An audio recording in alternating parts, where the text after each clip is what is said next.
میری بیوی نے جڑواں بچوں کو جنم دیا تو مجھے ڈاکٹر نے اپنے پاس بلایا اور میری بیوی کے بارے میں کچھ ایسی باتیں بتائیں کہ میرے پیروں تلے زمین ہی نکل گئی۔ میرا بس نہ چلا کہ میں ابھی اپنی بیوی کو طلاق دے دیتا، لیکن خوشی کا موقع تھا اس لیے میں نے اپنے غصے پر ضبط کیا۔ جب میں گھر آیا تو میری بیوی مجھ سے کہتی کہ میں بہت کمزور ہو گئی ہوں، مجھے روز 1 کلو گوشت لا دیا کریں تاکہ میری کمزوری ٹھیک ہو سکے۔ میں روز اپنی بیوی کو 1 کلو گوشت لا دیتا تھا اور میری بیوی گوشت لے کر چھت پہ چلی جاتی تھی اور جب واپس آتی تو کہتی کہ میں نے وہ گوشت کھا لیا ہے۔ میں بڑا حیران ہوتا کہ اتنی جلدی 1 کلو گوشت کیسے کھا لیتی ہے۔ ایک دن میں نے چھپ کر دیکھا تو مجھے ڈاکٹر کی بتائی ہوئی وہ بات سچ لگی، کیونکہ چھت پر تو میری بیوی۔ دوستو، میرا نام حارث ہے اور میں 10 سال کا تھا جب سے میں نے ہمیشہ اپنے ماں باپ کو لڑتے جھگڑتے دیکھا تھا۔ میرا باپ ایک غریب آدمی تھا، وہ سارا دن مزدوری کرتا تھا اور ان چند پیسوں سے بڑی مشکل سے گھر کا گزارا کرتا تھا۔ میں بچہ تھا، اگر کبھی کوئی خواہش کر دیتا کسی کھلونے کی یا کوئی چیز کھانے والی مانگ لیتا تو میرا باپ مجھے ڈانٹ دیتا اور کہتا کہ بیٹا میری اتنی ہمت نہیں کہ میں تمہیں یہ کھلونا یا چیز لا دوں۔ لیکن جب میرا باپ کام پر چلا جاتا تو میری ماں مجھے ہر وہ چیز لے کر دیتی جو میں اپنے باپ سے مانگتا تھا، مجھے نئے کپڑے لے کر دیتی اور مجھے نئے کھلونے لے کر دیتی تھی۔ لیکن مجھے یہ تمام چیزیں استعمال کرنے کی اجازت تب تک ہوتی جب تک میرا باپ گھر سے باہر ہوتا۔ جیسے ہی میرا باپ کے آنے کا وقت ہوتا تو میری ماں مجھ سے میرے کھلونے واپس لے لیتی اور مجھے کپڑے بھی پرانے ہی پہنا دیتی تاکہ میرے باپ کو پتہ نہ چلے۔ ایک دن میرا پیزا کھانے کو بہت دل کر رہا تھا۔ میں نے اپنی ماں سے اس خواہش کا اظہار کیا تو میری ماں نے مجھے ایک بہت مزیدار پیزا منگوا دیا۔ پیزا بہت لذیذ تھا اور میں نے کچھ زیادہ ہی کھا لیا۔ جب میرا باپ گھر آیا تو میں نے اپنے باپ کے ساتھ مجبوراً وہ روٹی بھی کھائی جو میری ماں نے بنائی تھی، کیونکہ اگر میں روٹی نہ کھاتا تو میرا باپ پوچھتا کہ تم روٹی کیوں نہیں کھا رہے، تو مجھے پیزے کا بتانا پڑتا۔ اسی لیے مجھے میری ماں نے پہلے ہی سمجھا دیا تھا کہ اپنے باپ کے ساتھ بیٹھ کر بھی تھوڑی سی روٹی کھا لینا تاکہ اس کو شک نہ پڑے۔ زبردستی روٹی کھانے کے بعد رات کو میرے پیٹ میں درد ہونا شروع ہو گیا۔ میرا باپ مجھے ڈاکٹر کے پاس لے کر گیا تو ڈاکٹر نے مجھے کہا کہ تم نے کیا کھایا تھا؟ تو درد اور پریشانی کے مارے میرے منہ سے نکل گیا کہ میں نے پیزا کھایا تھا۔ تو میرا باپ کہنے لگا ڈاکٹر صاحب یہ بچہ مذاق کر رہا ہے، ہم نے دال اور روٹی کھائی تھی، میری اتنی ہمت کہاں کہ میں اس کو پیزا کھلا سکوں۔ دوائی لے کر جب گھر آئے تو میں سو گیا، لیکن پھر اچانک میری آنکھ کھلی تو میری ماں اور میرا باپ دونوں اونچی اونچی آواز میں لڑ جھگڑ رہے تھے اور میرا باپ میری ماں سے کہہ رہا تھا کہ تم کہاں سے پیسے لاتی ہو، مجھے سچ سچ بتا دو، کوئی غلط کام تو نہیں کرتی، ورنہ میں تمہیں ابھی اپنے آپ سے الگ کر دیتا ہوں، پھر چاہے جو مرضی کرنا۔ تم کہاں سے پیزا لے کر آئی تھی؟ اپنے بیٹے کے لیے کھلونے اور یہ نئے کپڑے کہاں سے لے کر آتی ہو؟ تو میری ماں نے میرے باپ کو نہ جانے کیا جواب دیا جو کہ میں سن نہ سکا۔ اس کے بعد میرے باپ نے کہا کہ خدا کے واسطے اپنے بچے کی حالت پر رحم کرو اور یہ کام چھوڑ دو۔ میری ماں نے مجھے پڑھنے کے لیے شہر سے باہر بھیج دیا اور میں وہاں پر اچھی تعلیم حاصل کرنے لگا۔ ایک دن مجھے میرے باپ نے کال کی کہ تمہاری ماں کا انتقال ہو گیا ہے۔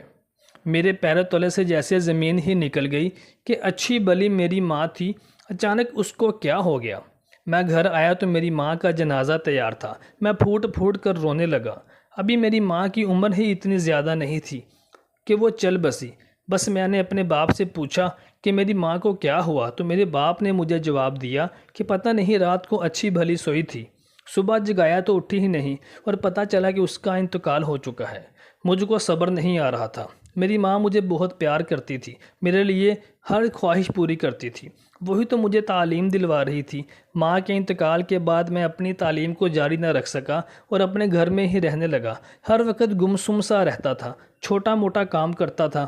میرے محلے کی ایک ہمسائی عورت نے مجھے بتایا کہ بیٹا تمہاری ماں نے تمہارے لیے ایک لڑکی پسند کی تھی اور اس کی خواہش تھی کہ تم اس کے ساتھ شادی کرو۔ اس کا نام نور ہے اور وہ نہایت شریف اور غریب اور سادہ گھرانے سے تعلق رکھتی ہے۔ وہ تمہاری ماں کے پاس سلائی کا کام سیکھنے کے لیے آتی تھی۔ مجھے پھر اس ہمسائی نے اس لڑکی کی تصویر دکھائی تو وہ واقعی بہت خوبصورت لڑکی تھی۔ میں نے اپنے باپ سے بات کی تو میرا باپ بھڑک اٹھا اور کہنے لگا کہ تم اس کے ساتھ شادی نہیں کر سکتے، لیکن مجھے اپنی ماں کی آخری خواہش کا احترام تو کرنا ہی تھا۔ چنانچہ میں نے اپنے باپ سے مخالفت کر کے اس لڑکی سے شادی کر لی۔ وہ لڑکی بیاہ کر میرے گھر آ گئی، لیکن میرے باپ نے اس کو قبول نہ کیا۔ میں اپنی بیوی سے بہت خوش تھا، وہ میری بڑی فرما بردار تھی۔ میں نے گھر کے پاس ایک چھوٹی موٹی نوکری شروع کر دی تھی، جس سے گھر کی گزر بسر بڑی مشکل سے ہو رہی تھی۔ پھر اللہ تعالیٰ نے مجھے 2 جڑواں بچوں سے نوازا۔ جب میری بیوی کے جڑواں بچے ہوئے تو ڈاکٹر نے مجھے اپنے پاس بلا کر میری بیوی کے بارے میں ایسی بات بتائی کہ میں غصے سے بے قابو ہو گیا۔ لیکن بچوں کی پیدائش ہونے کی خوشی میں نے اپنی بیوی سے کچھ نہ کہا اور اپنے غصے کو ضبط کر لیا۔ میں گھر آیا تو میری بیوی مجھے کہتی کہ میں بہت کمزور ہو گئی ہوں، مجھے روز 1 کلو گوشت لا دیا کرو تاکہ میری صحت اچھی ہو جائے۔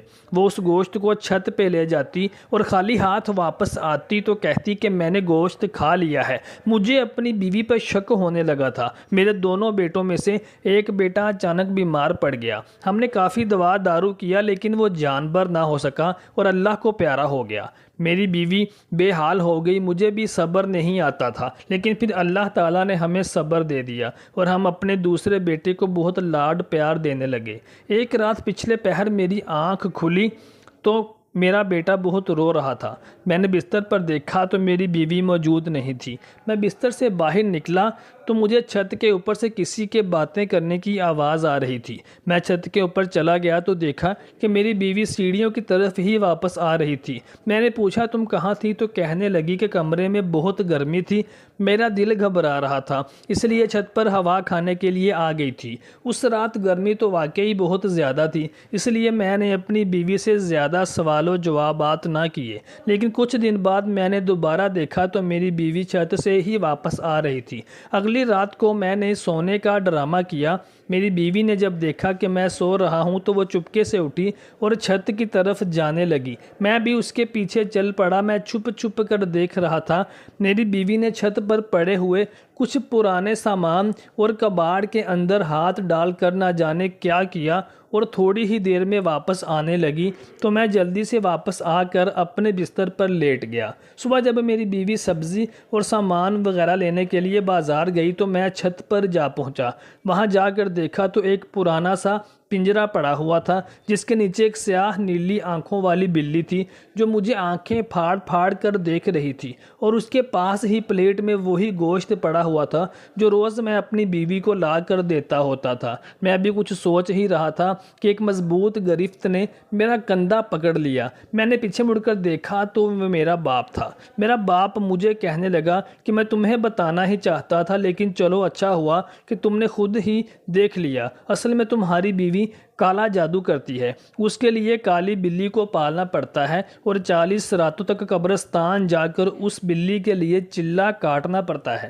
یہ اس لیے ہوتا ہے تاکہ انسان دولت مند ہو جائے۔ تمہاری بیوی بھی اپنی اور اپنے بیٹے کی خواہشات پورا کرنے کے لیے یہ سب کرتی ہے، اور تمہاری بیوی نے تمہاری ماں سے یہ جادو سیکھا تھا۔ اصل میں تمہاری ماں بھی یہی کام کرتی تھی۔ تم نے دیکھا ہوگا کہ تمہارے لیے طرح طرح کی چیزیں تمہاری ماں ہی لے کر آتی تھی۔ میں تو غریب مزدور آدمی تھا، میں تمہارے لیے بھلا کہاں سے چیزیں لا سکتا تھا؟ ایسے ہی تمہاری ماں کالا جادو کرتی تھی اور پھر تمہاری ماں کے پاس یہ نور کام سیکھنے آیا کرتی تھی۔ تمہاری بیوی نے بھی تمہاری ماں سے یہ سارا کچھ سیکھا تھا۔ میرے باپ کی باتیں سن کر تو میرے پیروں تلے جیسے زمین ہی نکل گئی تھی۔ پھر میں نے ٹھنڈے دماغ سے سوچا کہ میری بیوی نے کبھی خود اپنے لیے کوئی چیز نہیں خریدی، نہ کبھی کچھ کپڑے خریدے، نہ کبھی کچھ کھانے کی چیز اپنے خود کے لیے خریدی۔ ہمیشہ جو بھی چیزیں وہ خرید کر لاتی تھی وہ اپنے بچے کے لیے ہی خرید کر لاتی تھی۔ ایسے ہی میری ماں نے بھی ہمیشہ میری خواہشات پوری کرنے کے لیے ہی یہ کام کیا تھا۔ مجھے اپنی بیوی پر اور اپنی ماں پر بے ساختہ پیار بھی آ رہا تھا، اور اس میں کسی حد تک میرا خود کا قصور بھی تھا، کیونکہ میں ڈھنگ سے کوئی کام نہیں کرتا تھا۔